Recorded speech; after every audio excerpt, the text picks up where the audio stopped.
Projets de société, slogans et meetings, des 5 candidats s'enchaînent au rythme de la campagne électorale en Guinée-Bissau. Bienvenue dans votre journal de campagne sur Africa 24. En Guinée-Bissau, la banlieue d'Antoula, périphérie de Bissau, a vibré le 12 novembre 2025 à l'occasion de meetings de campagne en faveur du président sortant Umaro Sissoco Embalo. À quelques jours des élections présidentielles et législatives du 23 novembre 2025, l'engagement a été jugé exceptionnel. Ce sont les militantes femmes qui se sont le plus distinguées, confirmant par leur présence massive leur soutien indéfectible au président sortant pour l'obtention d'un second mandat. J'apporte mon soutien indéfectible au président Umaro Sissoco Embalo en vue d'un second mandat. Son engagement constant et son travail acharné à faveur du développement national sont manifestes. Il est en train de propulser l'évolution de notre pays. Par conséquent, il est impératif d'organiser une mobilisation massive pour garantir son succès lors des prochaines élections. Nous devons travailler sans relâche et nous doter des moyens nécessaires pour assurer sa victoire et lui offrir ce second mandat. Il est en train de marquer l'histoire de notre nation. Il est crucial que chacun prenne conscience des progrès accomplis depuis l'arrivée du président Embalo. L'énergie, la santé, les routes et les infrastructures sont en pleine transformation. Nous récoltons enfin les fruits de son dévouement. Sa vision, marquée par une excellente coopération internationale, attire massivement les investisseurs dans notre pays. C'est pourquoi je mettrai tout en œuvre pour mobiliser l'intégralité de ma base et de mon réseau afin qu'ils se joignent à l'élan de soutien au président Embalo. Ces femmes ont par ailleurs loué l'action du gouvernement visant à assurer la paix, la sécurité et la stabilité de la Guinée-Bissau. Ce soutien est jugé d'autant plus vital compte tenu du contexte politique du pays traditionnellement marqué par des crises institutionnelles. L'heure est à la mobilisation et à l'union, la division. Que tous les citoyens sympathisants ainsi que ceux qui disposent de moyens ou qui sont dépourvus apportent un soutien sincère au président Embalo pour le progrès de la nation. Depuis l'indépendance, la division nous a coûté entre 10 et 20 années de régression. Notre seule ambition est le développement de notre pays. J'appelle donc tous nos compatriotes bissau-guinéens, quelle que soit leur obédience, à laisser le président Embalo briguer un second mandat dans l'intérêt supérieur de la Guinée-Bissau. Ce soutien est d'autant plus significatif que le président est candidat à sa succession face à 11 autres concurrents, dont le candidat indépendant Fernando Dias, soutenu par le PAIGC. Grâce à sa forte composante féminine, ce meeting à Antoula pourrait marquer un tournant dans cette campagne électorale.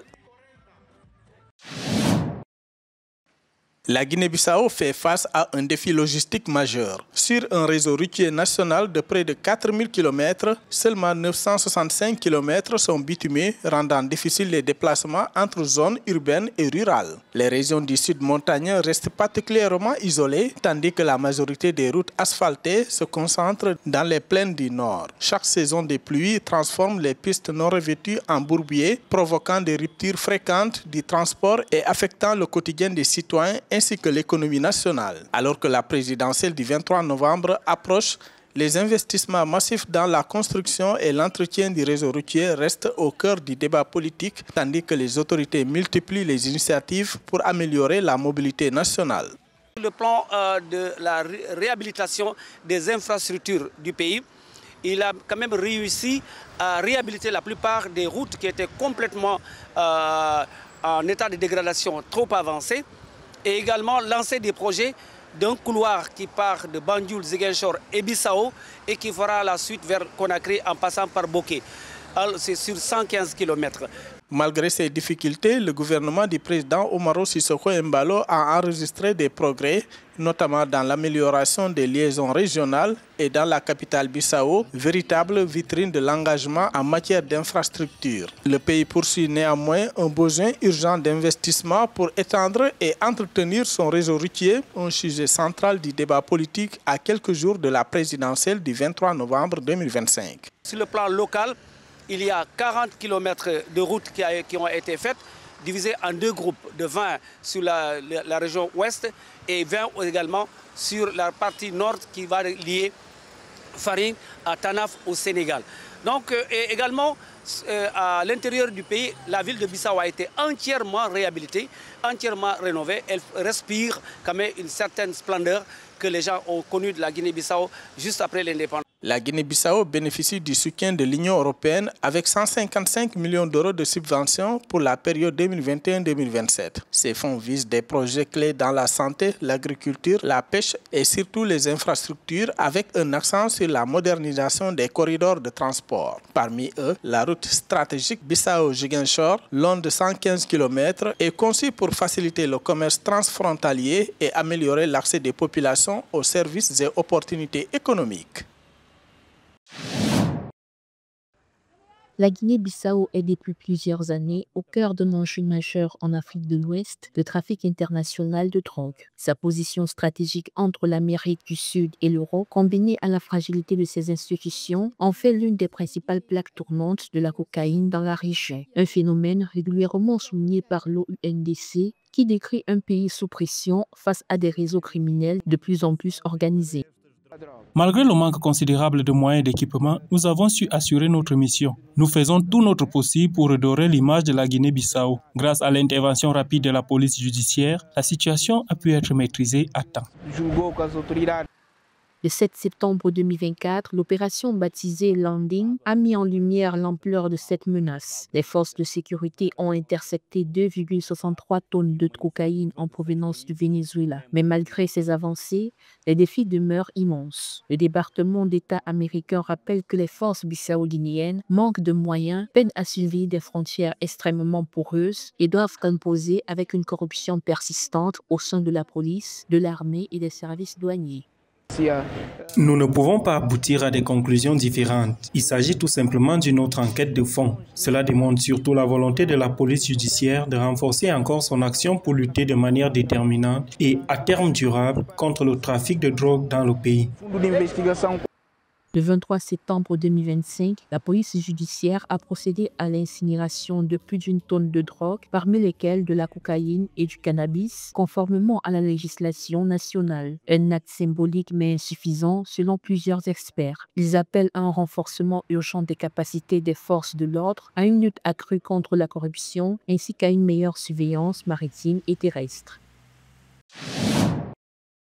Au cœur de la Guinée-Bissau, la région d'Oyo, dont la capitale est Farim, s'étend sur 5403 km² et abrite plus de 215 000 habitants. Majoritairement rurale, son économie repose sur l'agriculture et la pêche. Sa position stratégique à la frontière nord avec le Sénégal est considérée par les populations comme un atout pour le développement de l'agriculture et l'exploitation forestière durable et du commerce transfrontalier. Pour concrétiser ce potentiel, les habitants attendent du futur régime des actions concrètes. Cette région est assez historique parce que son chef-lieu de région qui s'appelle Farim a été créé en même temps que Ziguinchor. Sur le plan économique, c'est une région qui regorge de phosphate. Ça a été découvert il y a une dizaine d'années, mais jusqu'à présent, il manque d'investisseurs potentiels à cause de l'instabilité que le pays traverse. Oyo se distingue également par sa richesse culturelle et ethnique. La région de Mansoa, par exemple, est habitée par les Mansoaka, un sous-groupe Balanta issu du métissage entre Mandeng et Balanta. Cette diversité est perçue comme un atout et les populations souhaitent que le futur président bissau-guinéen soutienne la valorisation du patrimoine culturel et le développement du tourisme communautaire.